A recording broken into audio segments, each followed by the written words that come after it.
శాసన మండలిలో ఆడబిడ్డ నిధి పథకంపై చర్చ సందర్భంగా మంత్రి కొండపల్లి శ్రీనివాస్ ఇచ్చిన సమాధానం పొంతనలేనిదిగా ఉందంటూ వైఎస్సార్సీపీ ఎమ్మెల్సీ వరదు కళ్యాణి అసహనం వ్యక్తం చేశారు. మంత్రి ఆడబిడ్డ నిధి అంశం కాకుండా ఇతర విషయాలపై మాట్లాడటంతో అభ్యంతరం వ్యక్తం చేశారు. మంత్రి గారు చెప్పిన సమాధానం ఈ రాష్ట్రంలో ఈ పథకం కోసం ఎదురు చేస్తున్న 1,80,00,000 మంది మహిళలను తీవ్రంగా నిరాశకు గురి చేసింది అధ్యక్ష. ఈ ఆడబిడ్డ నిధి పథకం అనేది ఇది ఎన్నికల్లో ఇచ్చిన ప్రధానమైన హామీ అధ్యక్ష. అసలు గతంలో ఎప్పుడో మహానాడులోనే చాలా కాలం ముందే చంద్రబాబు నాయుడు గారు చెప్పారు అధ్యక్ష, ధరలు పెరిగాయి, ఖర్చులు పెరిగాయి, ఇల్లు భారమైంది, నా ఆడబిడ్డల కోసం నెలకి 1,500 రూపాయలు ఇస్తానని చెప్పేసి 18 ఏళ్ళు పైబడి 60 ఏళ్ళ లోపల ఉన్న మహిళలందరికీ నెలకి 1,500 చొప్పున ఏడాదికి 18,000 ఇస్తానని చెప్పారు అధ్యక్ష. యాడ్స్ సాంగ్స్లో కూడా వీళ్ళు ప్రచారం చేశారు అధ్యక్ష. ఆడబిడ్డ నిధిని తెచ్చి అండగా ఉంటుంది, ప్రతి నెలకు 1,500 అందిస్తుంది, ఈ జెండే అండా కదా టీడీపీ జెండా అని ప్రచారం చేశారు అధ్యక్ష.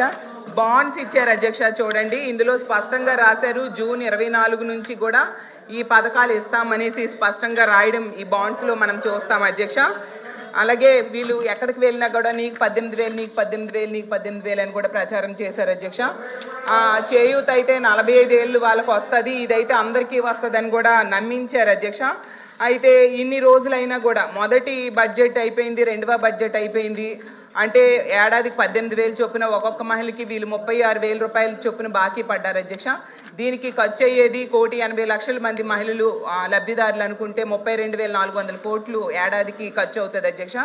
నేను మంత్రి గారికి ఒకటే అడుగుతున్నాను అధ్యక్ష, పరిశీలన అంటే ఏంటి? ఆడబిడ్డ నిధి పథకం ఎప్పటి నుంచి అమలు చేస్తారో కనీసం పరిశీలన చేశారా? పథకానికి ఎంతమంది లబ్ధిదారులకు అర్హత ఉందో కనీసం పరిశీలన చేశారా? ఎన్ని వేల కోట్లు అవసరమో పరిశీలన చేశారా? ఆడబిడ్డ నిధి పథకం నిబంధనలపై ఏమైనా మంత్రివర్గ ఉపసంఘం వేసి పరిశీలన చేశారా? రూల్స్ పైన అధికారులతో ఏమైనా కమిటీ వేశారా? దీని మీద మంత్రి గారు కానీ, గౌరవ మంత్రి గారు కానీ, గౌరవ ముఖ్యమంత్రి గారు కానీ ఏమైనా సమీక్ష చేశారా? స్పష్టంగా దీని మీద సమాధానం చెప్పాల్సిందిగా మంత్రి గారిని వేడుకుంటున్నాం. ధన్యవాదాలు అధ్యక్ష. Andhra Pradesh social welfare residential educational institute society తరఫున సోషల్ వెల్ఫేర్ స్కూల్స్లో trained graduate teachers physical science సబ్జెక్ట్ను బోధిస్తున్న టీచర్స్ గత 20 సంవత్సరాలుగా చాలా ఇబ్బందులు పడుతున్నారు అధ్యక్ష.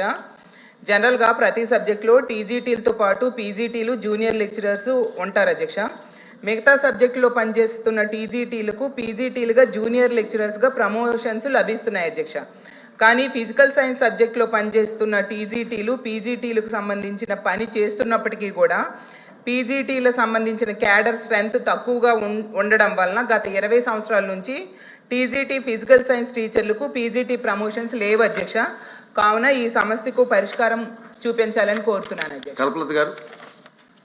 నమస్కారం అధ్యక్ష. అంగన్వాడీలో పనిచేస్తున్న వర్కర్స్, మినీ వర్కర్స్, హెల్పర్స్ అధ్యక్ష, వారి డిమాండ్లు గత ప్రభుత్వంలో అధ్యక్ష చర్చలకు వచ్చాయి, అలాగే అగ్రిమెంట్స్ కూడా జరిగాయి అధ్యక్ష. కాకపోతే గత ప్రభుత్వం మారడం వల్ల ఈ ప్రభుత్వం అధికారంలోకి వచ్చింది అధ్యక్ష. వచ్చిన అధికారంలోకి వచ్చేటప్పుడే ఎన్నికల సమయంలోనే అంగన్వాడీ డిమాండ్స్ తీరుస్తామని చెప్పడం జరిగింది అధ్యక్ష.